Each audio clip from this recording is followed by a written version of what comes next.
Gara-gara ulah pemerintah, gas 3 kilo sekarang jadi susah.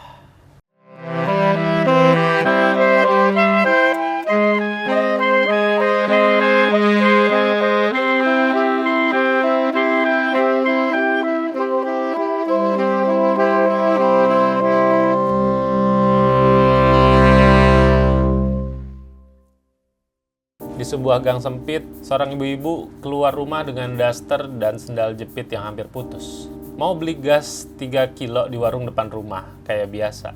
Tapi yang ditemukan hanyalah etalase kosong, dan pemilik warung cuma geleng-geleng kepala. Pemilik warung bilang, gasnya habis bu, sekarang harus beli di pangkalan resmi. Biasanya tinggal nyelonong ke warung, dapat langsung gas 3 kilo.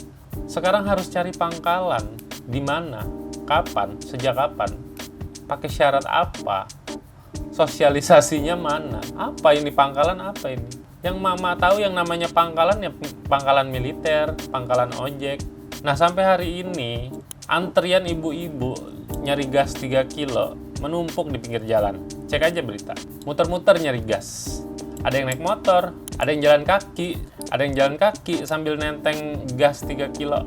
Berat kan itu? Dan hasilnya belum tentu dapet. Baliknya tetap dengan tangan kosong. Akhirnya nggak masak. Ya, saya sekarang lagi masak, Pak. Saya tinggal demi gas. Iya, yang di Bapak. Bukan masalah antri gasnya. Anak kami lapar, butuh makan, butuh kehidupan, Pak. Oke, Bapak ya. Logika berjalan dong, Pak. Iya, udah ya. Ya, akal sehat kami berjalan, Pak. Udah ya, Pak ya.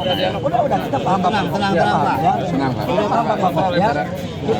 Kita mengurus banyak orang dan Bapak juga ya, Pak ya. Kita sama-sama orang timur, Pak. Iya. Paham, Pak ya? Iya, oke.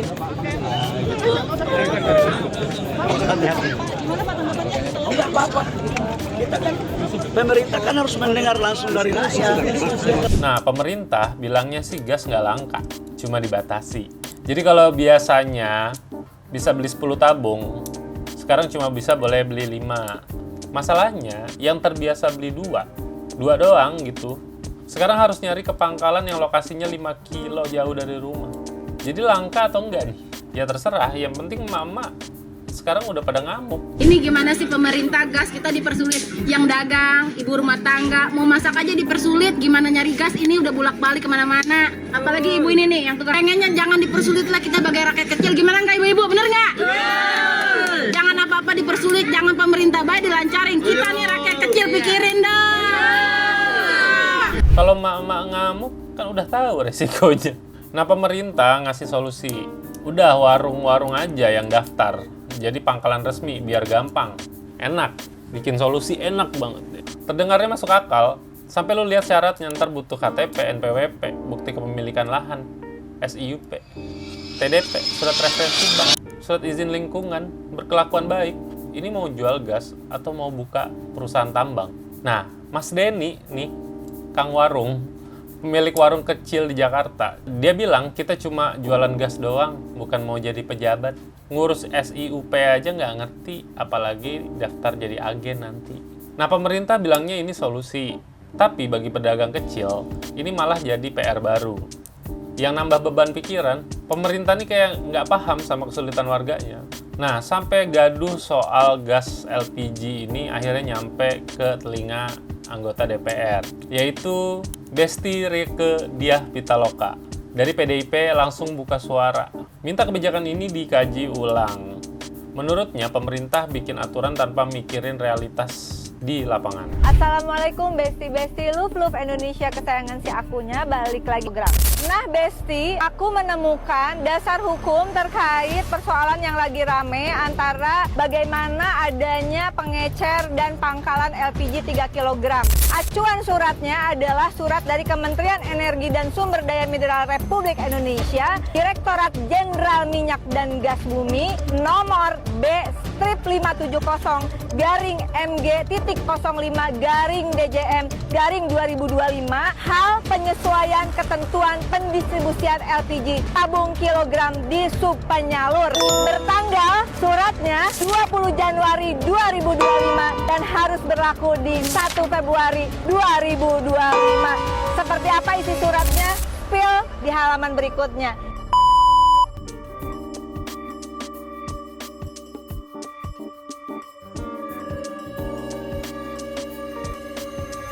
Salam sopan Indonesia. Akhirnya efeknya begini, urusannya harusnya mudah jadi ribet.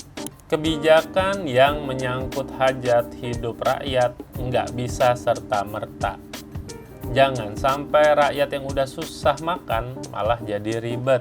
Itu kata Besti Rieke di Instagramnya.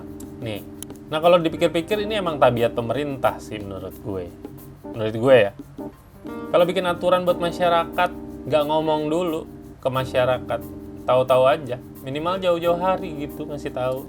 Atau jangan-jangan karena kebiasaan bohong, kebiasaan bikin kebijakan diem-diem, biar masyarakat nggak tahu efeknya. Akhirnya efeknya begini. Nah, anggota DPR Besti Rieke Diah Pitaloka juga minta Presiden Prabowo secara langsung turun tangan buat ngerevisi aturan ini. Soalnya kalau terus begini, rakyat tuh bakalan makin stres. Dan bukan cuma karena nggak bisa masak. Jadi gas melon itu masih ada. Tapi nggak segampang dulu dapetinnya. Warung-warung Madura di depan gang yang selama ini bisa bantu distribusi, malah kena aturan ribet. Dan rakyatnya ya harus muter-muter, ngantri, bersabar. Bahkan sudah sampai ada korban jiwa karena kelelahan usai mengantri gas di Pamulang. Kali minta komentarnya dong Pak, maksudnya banyak yang ngantri dari pagi kemarin bahkan sampai meregang nyawa. Ada yang meninggal Pak. Ada Meninggal tuh gimana Pak? Coba saya kalau memang itu ada, tadi kan saya baca banyak berita juga. Kita membaca banyak berita, katanya ada yang begitu, ada berita juga yang nggak sesuai dengan itu. Ya kami pemerintah pertama memohon maaf kalau itu terjadi. Jadi kalau katanya ini bukan langka, cuma dibatasi, apakah diam-diam lagi ada penghematan baru? Kalaupun ada, kenapa bahan pokok rakyat yang jadi korban? Kenapa nggak mobil dinas mewah? Milik pemerintah. Kayak mobilnya Raffi Ahmad tuh Lexus LX 600. Itu harganya 3,5 M. ini aja ya, itu cuma hitung-hitungan aja ya. Itu tuh kalau 3,5 M itu setara dengan 175.000 unit tabung gas 3 kg. Total warga Pamulang yang katanya tadi tuh ada korban jiwa karena ngantri gas, itu tuh 324.000 jiwa. Bayangin, harusnya nggak mungkin ada korban jiwa karena ngantri tabung gas. Itu aneh sih menurut gue. Sekedar ngingetin lagi, jadi sejak tahun 2007 pemerintah itu gencar mengganti minyak tanah ke LPG biar lebih hemat dan efisien katanya. Bertahap LPG dibagikan ke berbagai daerah dari Pulau Jawa, Sumatera, sampai Kalimantan dan Sulawesi. Nah, di tahun 2012, 5 provinsi selanjutnya yang bakal dapat jatah konversi. Jadi semua ini udah disepakati bareng DPR biar subsidi energi lebih terkontrol dan gak boncos. Jadi sejarahnya dulu gitu. Dan emang benar, sejak awal program ini jalan, pemerintah menurut website resmi dari Kementerian ISDM, di situ disebut udah berhasil ngirit sampai 45,3 triliun dari tahun ke tahun. Angka penghematan juga makin naik dari 0,6 triliun di 2007 sampai 15,6 triliun di 2010. Selain buat hemat anggaran, LPG juga dianggap lebih aman dan lebih susah buat disalahgunakan ketimbang minyak tanah. Nah, tapi gitu. Agenda soal LPG ini udah jadi agenda lama, udah dari 2007. Kenapa sekarang malah jadi ribet gitu? Makin ribet, aneh nggak? Program lama loh. Nah, kesimpulannya adalah pemerintah kayaknya lupa sama akar masalah yang mereka ciptain sendiri dulu. Mereka dulu maksa rakyat buat pindah ke gas LPG dengan dalih lebih hemat dan aman. Oke.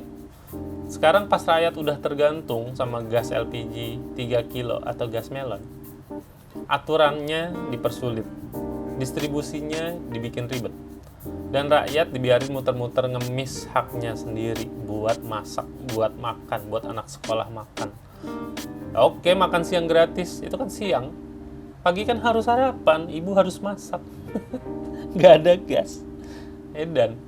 Kalau dibilang ini bukan kelangkaan, tapi pembatasan. Pertanyaannya, ini pembatasan buat siapa? Siapa yang sebenarnya diuntungkan dari aturan baru ini? Kenapa penghematan selalu ngorbanin rakyat kecil? Sementara pejabat masih enak naik mobil mewah. Masih enak naik mobil dinas mewah. Gue ulangin ya, Kalau satu Lexus LX 600 harga 3,5 miliar bisa dikonversi ke 175.000 tabung gas melon atau tabung gas 3 kilo. Artinya satu mobil pejabat bisa bikin satu kota bernafas. Tapi ya gitu, kepentingan rakyat kan nomor sekian. Ya kalau udah gini rakyat sabar aja. Ujung-ujungnya nunggu Pak Prabowo lagi yang turun tangan. Sampai ini direkam sudah ada pernyataan baru dari Pak Prabowo ya. Ini pernyataan. Nah, tapi melihat situasi dan kondisi, tadi Presiden turun tangan untuk menginstruksikan agar para pengecer bisa dapat berjalan kembali sambil kemudian pengecer itu dijadikan sepangkalan, administrasi segala macamnya bisa sambil berjalan saja, demikian. Oke, sekian dari gue, Parasit Kota.